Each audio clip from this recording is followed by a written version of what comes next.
सोचिए, सरकार रोज रोज कहा जाता है कि ये सिस्टम जो है आरएसएस चला रहा है।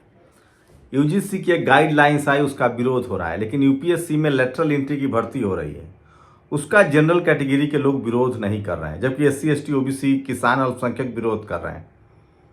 अब 1800 के करीब प्रोफेसर्स की भर्ती लेटरल एंट्री से की जा रही है, इसका भी जनरल कैटेगरी के लोग विरोध नहीं कर रहे हैं, जबकि ये तय है कि जनरल कैटेगरी के जो गरीब लोग हैं, खासकर इकोनॉमिक वीकर सेक्शन वाले, वो भी इसके लाभार्थी नहीं है, उनको भी वो जगह नहीं मिलेगी। ये जुगाड़ वाली नौकरी है। जैसे लेटरल एंट्री से आईएएस भी नहीं बन सकते हैं। अगर एग्जाम होता तो इकोनॉमिक वीकर सेक्शन को भी आरक्षण मिलता, अगर प्रोफेसर्स का एग्जाम होता तो इकोनॉमिक वीकर सेक्शन को भी रिजर्वेशन मिलता। लेकिन इसका जनरल कैटेगरी के लोग विरोध नहीं करेंगे, क्योंकि उनको लगता है जो लेटरल एंट्री है उसमें जो भी आईएएस या जो भी प्रोफेसर या 1800 बन रहे हैं, आखिर वो जनरल कैटेगरी ही तो बन रहे हैं। यही जातिवाद है। मतलब कोई मिल मजदूर, बाबा साहब ने लिखा है, कोई मिल मजदूर जनरल का है और वो सभी मजदूरों का शोषण कर रहा है, तो जनरल के जो मजदूर है वो विरोध नहीं करेंगे। उनको लगेगा कि हमारी जाति का है। अगर धर्म के मामले में भी ऐसा हो सकता है क्या? सोचिए, लेटरल एंट्री से जो भर्तियां हो रही है उसका जनरल कैटेगरी के लोग विरोध नहीं कर रहे हैं, जबकि इकोनॉमिक वीकर सेक्शन का रिजर्वेशन उनका भी जा रहा है। जनरल गरीब को भी कुछ नहीं मिलेगा, चूंकि ये पैरवी वाली नौकरी है, पहुंच वाली नौकरी है, तो अभी उनको सोचना है, हम तो जानकारी दे रहे हैं। लेकिन एससी एसटी ओबीसी के लोग विरोध कर रहे हैं। इसको लेकर जेएनयू के प्रोफेसर मीना साहब ने बिगुल बजा दिया है। दिल्ली यूनिवर्सिटी के प्रोफेसर हैं सूरज मंडल, वो लगातार इस पर लिख रहे हैं। तो लगातार जो नौकरियों की चोरी हो रही है, चपरासी से लेकर चीफ जस्टिस तक हर जगह चोरी हो रही है। इसको लेकर जनरल कैटेगरी के लोग नहीं बोलते, क्योंकि उनको ऐसा लगता है कि इसमें हमारी जाति के ही लोग आ रहे हैं। मैं इस पर ही बात करूंगा। आज ममता त्रिपाठी सीनियर पत्रकार, उन्होंने कहा ब्राह्मणवाद जिंदाबाद। आईआईटी के मेंस में एक ब्राह्मण समाज के युवा ने टॉप किया है, देश को फक्र है, उनको बधाई। लेकिन उन्होंने जो लिखा ब्राह्मणवाद जिंदाबाद और ब्राह्मण जींस, तो क्या सिर्फ इस देश में एक ही जाति के लोग सर्वश्रेष्ठ हैं? और ब्राह्मणवाद के क्या मायने हैं? क्या ब्राह्मणवाद का मतलब सिर्फ ब्राह्मण है? मैं इस पर भी बात करूंगा कि जातिवाद मनुवाद होता तो क्या होता। यह सबसे बड़ी खबर है जो आपको समझना चाहिए। और सोचिए, एक पत्रकार रवीश चुप हैं, अभिसार शर्मा चुप हैं, अजीत अंजुम चुप हैं, ये सब लिबरल पत्रकारों का नाम ले रहा हूं। शीतल पी सिंह थोड़ा बहुत बोलते हैं।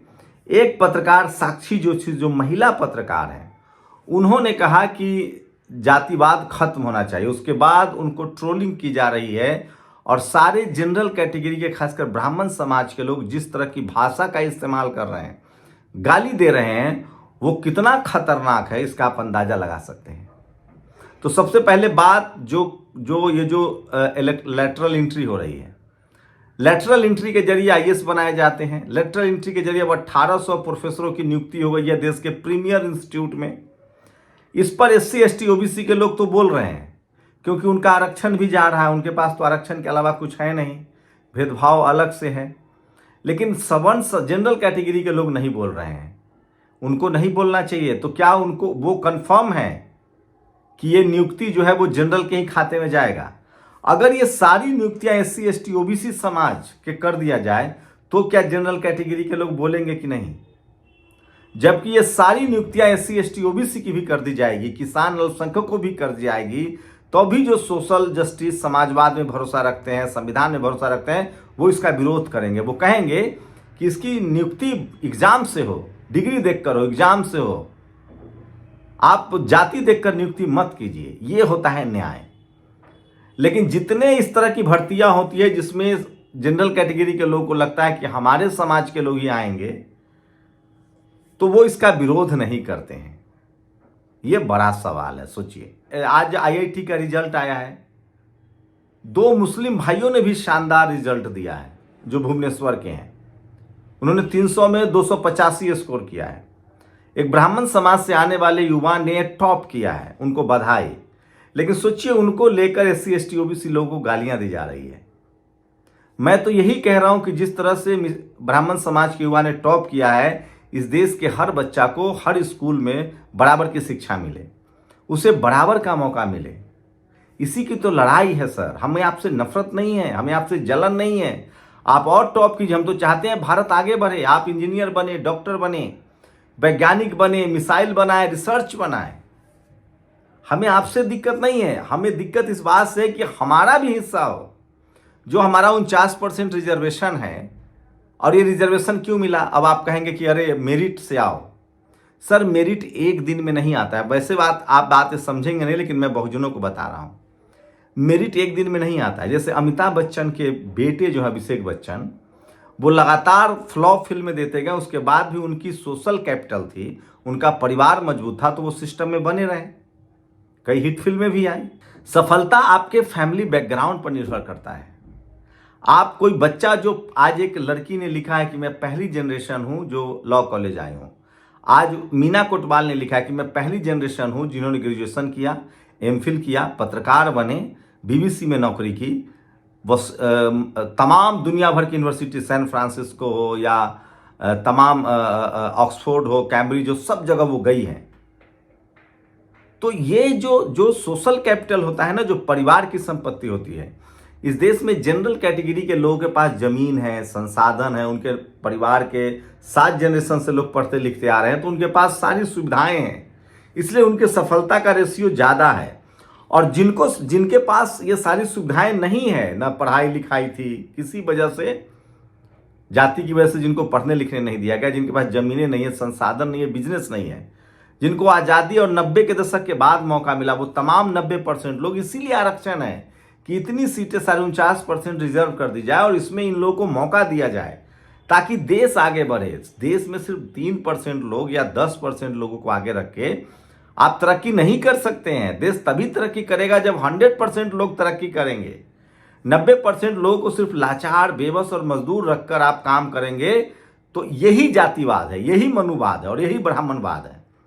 कोई आदमी अपनी बेटी की हत्या कर दे जाति के खिलाफ शादी करने पर, यह जातिवाद, मनुवाद और ब्राह्मणवाद है, चाहे वो किसी जाति का, वो मैं भी हो सकता हूं, कोई यादव, कुर्मी, कुशवाहा, दलित, पासवान भी हो सकता है। ब्राह्मणवादी उसको कहते हैं जो महिलाओं को सती प्रथा के लिए उकसाए, जो महिला पुरुष में भेदभाव करे, जो जाति के आधार पर भेदभाव करे। कोई यादव, कुर्मी, कुशवाहा भी किसी से भेदभाव करता है तो सर वो भी ब्राह्मणवादी है, वो भी मनुवादी है, वो भी जातिवादी है। ये एक सोच है। जैसे जो चोरी करता है उसको चोर कहते हैं, एडजेक्टिव है। वही जो जाति, धर्म, लिंग, भाषा, क्षेत्र, ऊंच नीच किसी भी आधार पर भेदभाव करे, वो ब्राह्मणवादी, जातिवादी, मनुवादी सोच है। आप लोग ब्राह्मणवाद को अपने ब्राह्मण जाति से ले लेते हैं। ब्राह्मण समाज में बहुत सारे लोग प्रोग्रेसिव हुए हैं। अभी साक्षी जोशी बहुत प्रोग्रेसिव तरीके से बात कर रही हैं, रवीश बहुत प्रोग्रेसिव इंसान है। अलग बात है कि वो इस समय चुप हैं क्योंकि उनको डर है, क्या करेंगे। अभिषार चुप हैं, रवीश चुप हैं, अजीत अंजुम चुप हैं। हो सकता है उनकी वैचारिक सहमत, तो अगर वो यूजीसी के पक्ष में है तो भी बोलना चाहिए, अगर यूजीसी के खिलाफ है तो भी बोलना चाहिए। जो न्यूट्रल रहते हैं वो ज्यादा प्रॉब्लम है। लेकिन सोचिए, मैं इसीलिए कह रहा हूं, अब कुछ लोग, एक कहा जा रहा है कि एक ब्राह्मण समाज की बच्ची ने सुसाइड कर लिया, नहीं रही दुनिया में, नंबर कम आए। अरे सर, वो आरक्षण की वजह से नहीं, वो जनरल कैटेगरी में क्वालिफाई नहीं किया। 49% जो रिजर्वेशन है, ये लड़ाई क्यों है कि जो 49% रिजर्वेशन है सिर्फ उसको तो दीजिए, और जाति जनगणना करके जिनकी संख्या है उतना उसका रिप्रेजेंटेशन दीजिए। सिर्फ मुट्ठी भर लोगों को देश में मजबूत करके आप नहीं आगे बढ़ सकते हैं। मुगल क्यों कब्जा किए? क्योंकि मुट्ठी भर आए और हम जातियों में बटे थे। लड़ने कहा कि एक को था, राज करने कहा कि एक को था, पढ़ने कहा कि एक को था, बाकी सब 90% सेवा वाला था। हम हार गए, हमारा देश गुलाम हो गया। अंग्रेज 800 सैनिक लेके आया, उसने ईस्ट इंडिया कंपनी बना दी, क्योंकि हमारे 90% लोगों को आप सिस्टम का हिस्सा ही नहीं मानते थे। संविधान बनने के बाद देश क्यों तरक्की कर रहा है? क्योंकि कोई अब्दुल कलाम निकल रहा है। सोचिए, जो मिसाइल बना रहा है, धर्म नहीं देखा जा रहा है। कोई बाबा साहेब जिनको पढ़ने दिया गया तो संविधान लिख रहे हैं। तमाम LIC, इसरो, तमाम कंपनियों में देखिए। तो जातिवाद का हम लोग विरोधी किसी जाति के विरोधी नहीं है, किसी धर्म के विरोधी नहीं है, हम लोग भेदभाव के विरोधी। और ये जातिवाद, मनुवाद, ब्राह्मणवाद, ये एडजेक्टिव है, ये किसी पर भी लागू हो सकता है जो इस तरह का भेदभाव करे, जो बच्चों का नंबर काट ले जाति देखकर या कैटेगरी देखकर। और ये होता है इस देश में। दिल पर हाथ रख के बताइए, सोचिए, साक्षी जोशी ने सिर्फ प्रोग्रेसिव बात की तो उनको गालियां दी जा रही है। मतलब हम आपसे सहमत नहीं है तो आप हमको गाली देंगे। यही जातिवाद, मनुवाद और ब्राह्मणवाद है। ब्राह्मण और वाद और ब्राह्मण एक अलग अलग मसला है। ब्राह्मण जाति के बहुत सारे लोग प्रोग्रेसिव हुए हैं। सहस्त्र बुद्धे बाबा साहब के साथ काम करते थे, तिलक साहब के बेटे बाबा साहब के काम करते थे। तमाम मैं मीडिया में आरपीएम राजेंद्र प्रसाद मिश्रा को जानता हूँ, वॉज वेरी प्रोग्रेसिव पर्सन।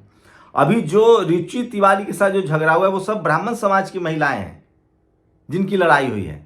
तो जातिवाद और ब्राह्मणवाद और मनुवाद को अलग करके देखिए। कोई यादव, कुर्मी, कुशवाहा, कोई रविदास, पासवान, कोई माझी, कोई भी ब्राह्मणवादी हो सकता है जो उस व्यवस्था को मानता हो जिसमें ऊंच नीच, भेदभाव और जातिवाद हो, जो जाति के आधार पर बच्चों की हत्या कर दे, जो जाति के आधार पर कोई करे इस जो किसी के साथ भी भेदभाव करे, उसके लिए एडजेक्टिव है। खैर बाकी चीजें तो हम लोग सब खुली आंखों से देख ही रहे हैं, लेकिन सवाल है कि लेटरल एंट्री का क्यों नहीं विरोध कर रहे हैं। उसमें तो इकोनॉमिक वीकर सेक्शन के गरीब, सवर्ण, जनरल कैटेगरी के गरीबों को भी जगह नहीं मिलेगी, क्योंकि आपको पता है कि आपकी जाति के लोग जाएंगे। यही जातिवाद है। नियम कानून को हटाकर, धत्ते बताकर, और सोचिए आप कह रहे हैं कि आरक्षण कब तक। सर 75 साल हुए हैं, आज भी 10% SC ST OBC, 49% रिजर्वेशन होने के बाद सिर्फ 10% SC ST OBC के लोग IAS IPS और IFS बन रहे हैं। नहीं बना पाइएगा बेहतर मुल्क। अनुराधा तिवारी कह रही है हमें अलग देश दे दो। कैसे दुनिया, आपका मुकाबला चीन से है, अमेरिका से है, टेक्नोलॉजी का जमाना है। सबको मौका देना पड़ेगा। जाति, लिंग, आधार, राज्य, भाषा के से परे हटकर पूरे भारत जो देश है उस सब नागरिकों को बराबर का मौका देना पड़ेगा, तभी हम बेहतर समाज बना पाएंगे। और जातिवाद, मनुवाद, ब्राह्मणवाद ये किसी एक जाति के लिए नहीं है, किसी एक धर्म के लिए भी नहीं है। जो भी भेदभाव करेगा धर्म के आधार पर, जाति के आधार पर, लिंग के आधार पर, भाषा के आधार पर, उसके लिए एडजेक्टिव है। सर इतनी बात आप नहीं समझ रहे, ऐसा नहीं है यार, आप ना समझ नहीं है, आप जानते हैं। तो ब्राह्मणवाद हो या जातिवाद हो या मनुवाद हो, इन शब्दों का जो जैसे चोरी जो करता है उसको चोर कहते हैं, जो रेपिस्ट करता है उसको बलात्कारी को ऐसा थोड़ी है कि कोई दलित पिछड़ा बलात्कार करेगा तो उसके लिए कोई अलग शब्द है, कोई जनरल का बलात्कार करेगा तो उसके लिए अलग शब्द है। रेपिस्ट है, बलात्कारी है। तो दिस इज एडजेक्टिव, और ये बात आप जानते हैं। सोचिएगा जरूर। हम लोग की कोशिश है देश में अच्छा माहौल बने, देश एकजुट हो, नफरत नहीं। हम बदला नहीं चाहते हैं, बदलाव चाहते हैं सर, और ये मुल्क की बेहतरी के लिए है। शुक्रिया। दस्तक की आपसे गुजारिश है कि अगर इसको बचाना चाहते हैं तो नेशनल दस्तक को सब्सक्राइब करने के लिए रेड कलर के सब्सक्राइब बटन को दबाएं, फिर बेल आइकन की घंटी दबाएं। नेशनल दस्तक को बचाने के लिए बहुत जरूरी है कि हर खबर को शेयर करें, लाइक करें, कमेंट जरूर करें।